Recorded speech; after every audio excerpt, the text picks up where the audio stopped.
Hey, what's up? It's Will Palmer, and this sales section is going to be probably one of my favorite. I think sales for future founders, young entrepreneurs, people in the startup community, and real world strategies around sales is the number one single most important skill set that an entrepreneur can have, can learn, can master, that is the indicator for future success.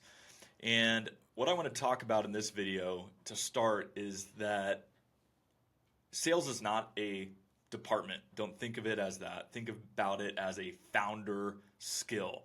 So let me start by saying something really simple. If you're building a company or trying to learn how to become an entrepreneur and you don't know how to sell yet, or you aren't selling yet, you don't really have a business. Maybe a little bit candid, but that's the truth. You just have an idea. And ideas don't pay your bills, they don't pay rent, they don't help fund growth. And when I first started my business, I had a sales background and I was able to go and create an idea and then go test it on the marketplace by selling. And that was really important to be a catalyst for growth. And I think for a lot of people, they hear the word sales and immediately think of this negative connotation, images of like a car salesperson or somebody selling appliances on a showroom floor, something like that comes into mind. And that is not going to do you any services. Sales is actually an incredibly amazing idea because it's not about pressure. It's not about manipulation or awkward conversations. It's actually about teaching somebody and helping them understand a concept and solving their problems. It's about listening for their problems and it's about helping people. And I think a lot of entrepreneurs start a business or want to start a movement because they want to help people. And so that's where you need to attach sales, is about helping. So early on, sales is simply about having conversations with real people about their real problems. And that's it. And if that feels uncomfortable, totally okay.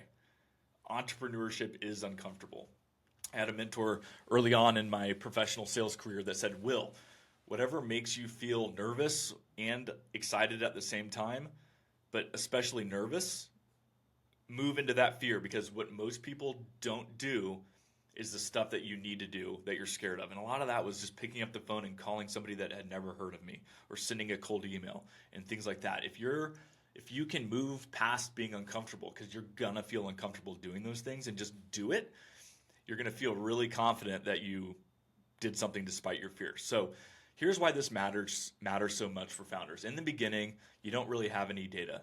You don't have a product market fit. You just have assumptions. You don't have a brand. You don't have a sales team. What you do have is access to potential customers. And every conversation that's around sales or around potential customers teaches you incredibly important things. What do people actually care about? What do they not care about? How do they describe their problems? What are they willing to pay for? And why they say no. You literally cannot learn this from sales books, from classrooms. You just have to go talk to people. And your first customers or first prospects will be your teachers. Invaluable knowledge learned. So some personal insight. I run a marketing company that has now a sales team. But when I started, it was just me. I had this idea and I believed in what I was doing. And that is where I picked up the phone and called people right out of the blue. In fact, I was working with medical spas and they had never heard of me. They had never heard of my company. I just had a really confident pitch that I was sharing with them. A lot of those conversations early on were really, really bad. They were weak because I was learning. But I learned through repetition and moving past fear that what are their problems? What do they care about? Why are they saying no? Why are they saying maybe? And then why are they saying yes? You get that first yes, and all of a sudden, everything starts to make sense. You learn so much. So here's the practical takeaway. You need to have a mindset shift that your job is to learn faster than anyone else can learn. And sales is the fastest learning loop that you will ever have, for sure.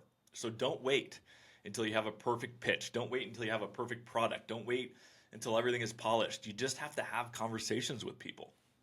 Messy sales and messy conversations beats silence, or beats being controlled by fear. So here's what I want you to remember in this first video is you can talk to any prospect and customers. If you can do that, if you can have those conversations, that's the biggest hurdle to get over. Honest to God, biggest hurdle. That means you can build a business. If you avoid sales, you will avoid growth. And so in the next videos, I'm going to show you how to stop leading with your product or your service and start leading with real problems, because founders who understand the pain of their customers, they're the ones that will win. Talk to you soon.